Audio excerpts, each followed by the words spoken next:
Всем привет! На AliExpress продается китайская подделка под приемник SDR Play RSP1. Я эту подделку себе купил, рассказывал вам об этом китайском приемнике в отдельном видео недавно.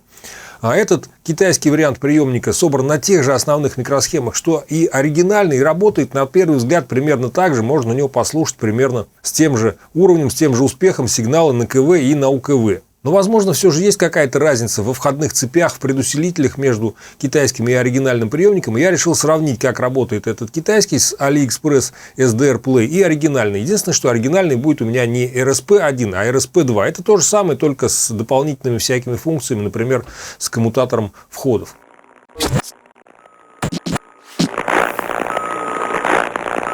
Итак, во время сравнения у меня будет работать два приемника, оригинальный RSP2 и китайский RSP1.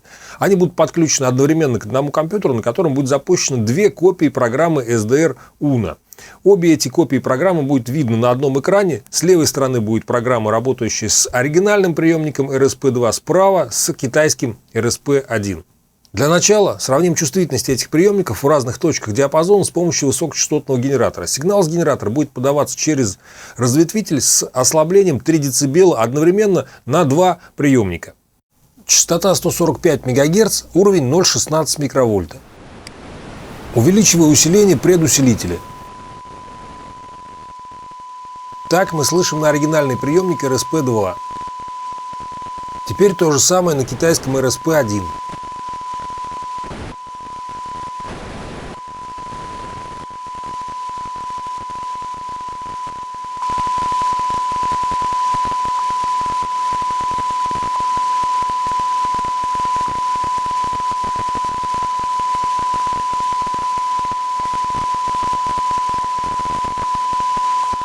Разницы по слышимости и по соотношению сигнал-шум практически нет. То, что показывает программа разный уровень сигнала и разный уровень шума, это, можно сказать, разная калибровка S-метра. Смотрим теперь на частоте 435 МГц.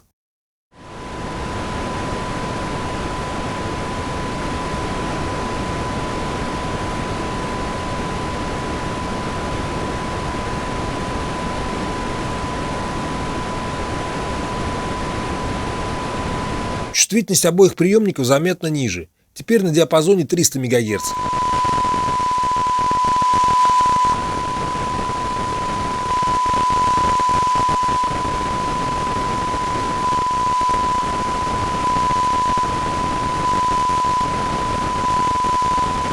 Подделка немного проигрывает оригиналу, а на 255 МГц, говорят, вообще не очень хорошая чувствительность у этих приемников, но все-таки сравним.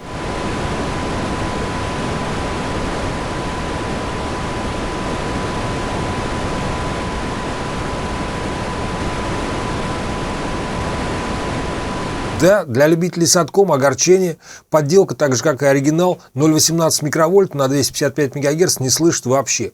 Теперь посмотрим на коротких волнах. Сначала в самой верхней части диапазона на частоте 29 МГц.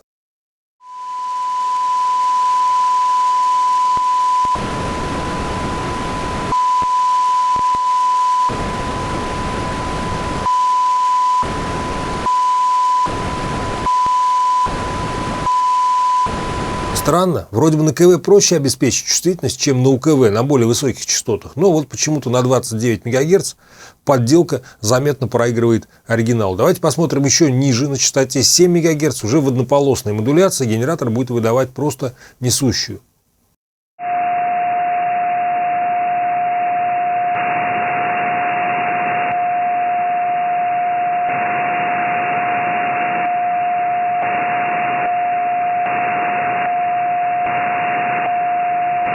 Странно, но вот такая вот разница между этими приемниками на КВ.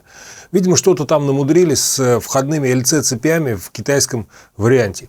На самом деле, полную чувствительность таких приемников на КВ никогда не удается реализовать, да и на УКВ, в общем-то, тоже, так как динамический диапазон у них очень маленький, и поэтому чувствительность приходится всегда убавлять. Давайте сейчас уже послушаем реальные сигналы в эфире, а не высокочастотный генератор. Также буду переключать звук то с одного приемника, то с другого. Bird strike hazard in takeoff and landing zone. Wind 160 degrees 5, maximum 9 meters per second. Visibility 5 kilometers.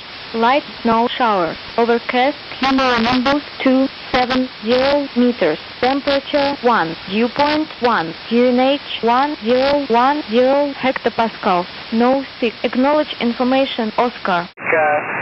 Lima Alpha 2 India Mike Alpha Yankee Charlie 9 Bravo Hotel Juliet. Wish you 73 for now, my friend. Bye bye. Yeah, bye bye, mother. Take care. 7-3. Hello, check you the egg. Hello, check you the Alpha X-Way.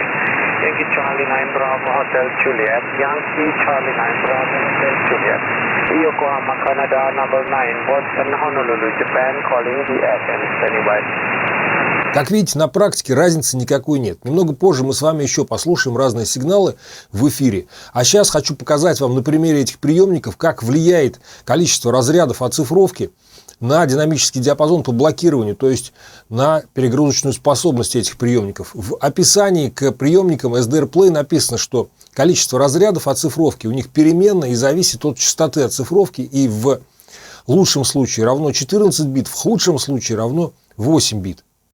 Я сейчас буду подавать на вход каждого из этих приемников сигнал сразу с двух генераторов. С одного генератора сигнал на частоте 145-500, основной сигнал слабого уровня. Приемник будет принимать сигнал этого генератора. А на частоте немного выше, 146 МГц, буду подавать мешающий сигнал, который будет смешиваться с основным сигналом с помощью того же самого делителя, с помощью которого я разделял сигнал на два приемника в предыдущем примере. Оригинальный SDR Play, оцифровка 2 МГц. Сигнал с уровнем 0,2 микровольта, включаю мешающий сигнал с уровнем 1,2 милливольта. Видим, что появились какие-то посторонние сигналы на спектре, но приемник продолжает нормально принимать. Переключаю оцифровку на 6 МГц.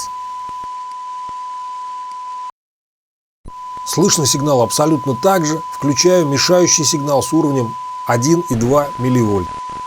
Прием нашего сигнала сохранился, но ухудшился. Теперь переключаю цифровку в режим 10 МГц.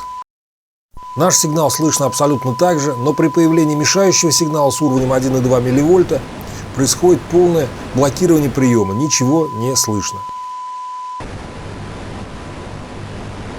Теперь то же самое с китайским RSP-1. Оцифровка 2 МГц, появляются посторонние сигналы, но прием не ухудшается. Оцифровка 6 МГц, мешающий сигнал, прием сохранился с небольшими ухудшениями. Оцифровка 10 МГц, наступает полное блокирование приема, так же, как и у оригинального приемника.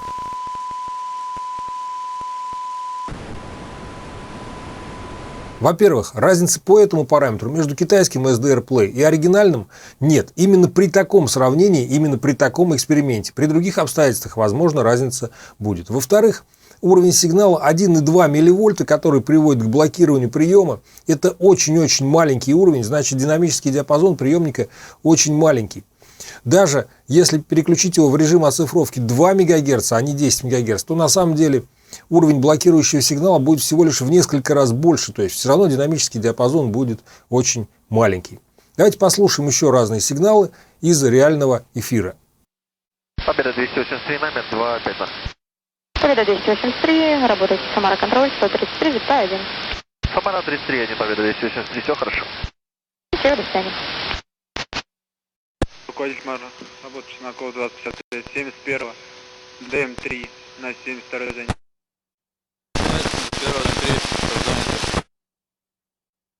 2055, вперед к работе едем.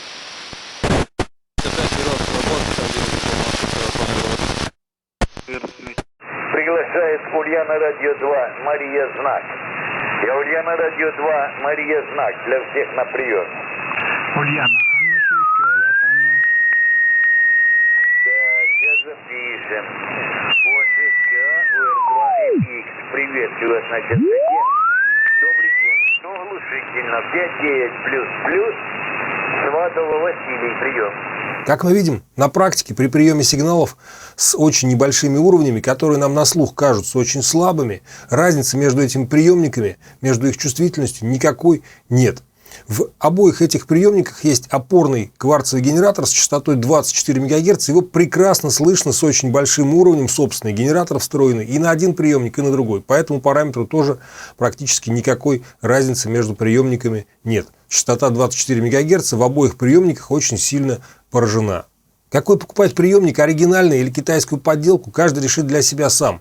Я считаю, что вещи нужно покупать максимально качественные, максимально хорошие. Но в данном случае оригинальный приемник имеет тоже очень-очень низкий динамический диапазон. Даже достаточно слабыми сигналами он перегружается, приходится сразу убавлять у него усиление при работе на любую более-менее эффективную антенну. И с китайским приемником происходит то же самое, поэтому по большому счету какой-то заметной разницы нет. Можно было бы сравнить эти приемники еще по разным параметрам, при разных обстоятельствах, но большого смысла в этом я не вижу, так как и так все понятно. Так что мое сравнение китайского поддельного приемника и оригинального приемника SDR Play в лабораторных условиях на этом закончено. Может быть, потом сравню их еще в полях. А сейчас пока на этом все. Ссылки на страницы AliExpress, где продаются поддельные китайские приемники SDR Play, есть в описании к этому видео. Там же есть ссылка на сайт SDR Play, где есть оригинальные приемники и софт к ним. Спасибо, что смотрели это видео. Используйте различные приемники, слушайте эфир, работайте в эфире, смотрите мои видео, подписывайтесь на канал, на группу ВКонтакте, в Facebook. Здесь был Алексей Игонин. Всем пока.